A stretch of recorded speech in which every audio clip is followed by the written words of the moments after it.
Ayollarda har doim uchraydigan eng katta savol bugun nima ovqat qilsam bo'ladi? Yoki nima ovqat yeysizlar? Yoki bolajonlarga nima ovqat yoqadi?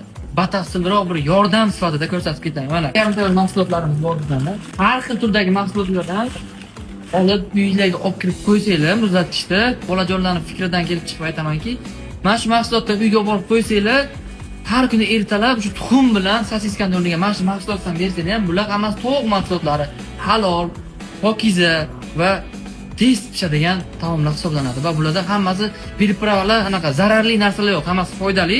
Tovuq go'shti bolajonlar uchun ham, kechqurun oila davrasida o'tirganda ham tez pishirish uchun tayyor bo'lgan narsada, misol charchab yeganda ham tez pishirish mumkin. -18 gradusda o'z sifatini yo'qotmagan holatda turib beradi. Xohlagan paytingizda bundoq bir o'tirgan holatda strip yegim kelyapti deb qoladi bolajoningiz yoki boshqa narsa yegim kelib qoladi deydi bolajoningiz, zakaz qilib o'tirmaysiz, shart o'zingiz tayyorlaysiz. Mana sizlarga yengil yechim. Bemalol bizning mahsulotlarni olib ketishinglar mumkin. Qatortol optik bozordan kelib qolasanglar, mana bu raqamlarga qo'ng'iroq qilsanglar ham yetkazib berish xizmatimiz bor.